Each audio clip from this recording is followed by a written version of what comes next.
When Arjun and Naina moved into their new rented house, they thought they had found the perfect place to start their new life together.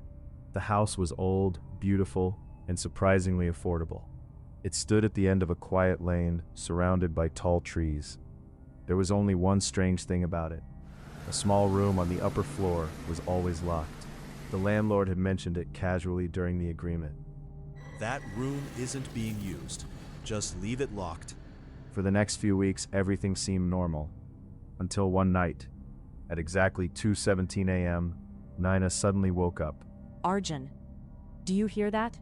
Someone was walking upstairs. Probably rats. Rats don't sound that heavy. The footsteps continued. Then suddenly, silence. Stay here. I'm not staying here alone. Together they climbed the stairs. The hallway was empty. The locked room remained closed. See? Nothing. Over the following days, things became worse. Sometimes they heard furniture moving upstairs. Sometimes they heard knocking. And once Naina heard someone crying. Arjun, please tell me you heard that. For the first time, Arjun didn't answer. The electricity went out. The house was completely dark. Then a massive bang came from upstairs. What was that? The locked room's door was slightly open. The room was completely empty. Only dust. And on the far wall, "Don't let him out." Arjun, who wrote that?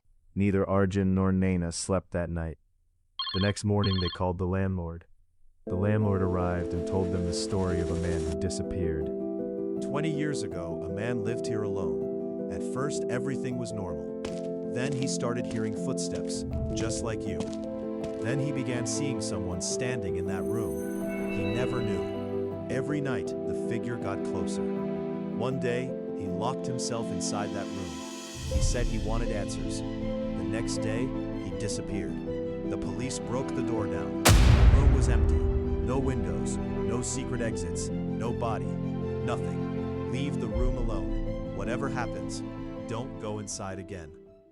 3 nights later at 3:04 a.m., banging started again. The upstairs light was on. The boards were ripped out. The room was open again.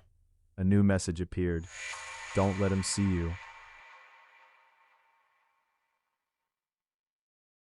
The next morning they started looking for another place.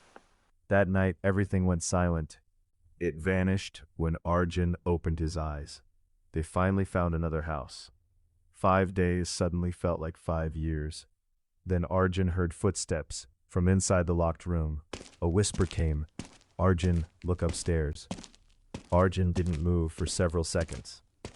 The house felt different now, like something had finally awakened. That night they didn't sleep. They packed everything in silence. Around 2:58 a.m., the banging started again. The knocking came from inside their bedroom walls. Something moved inside the ceiling. A part of the ceiling split open. Something looked down. They ran upstairs toward the locked room. The door was wide open. The walls were covered in writing. You need to come here. The locked room opened. Someone was standing there. That's impossible. Nobody is getting in now. We're leaving tomorrow. Don't look away. The mirror was broken. In every shard, a reflection of someone else stood behind them. The mirror wasn't showing the room. It was showing what was already inside it. The door slammed shut behind them. The figure stepped out of the mirror. The next morning, the house was empty. The mirror was gone. But sometimes footsteps can still be heard inside the walls, waiting for someone to look back.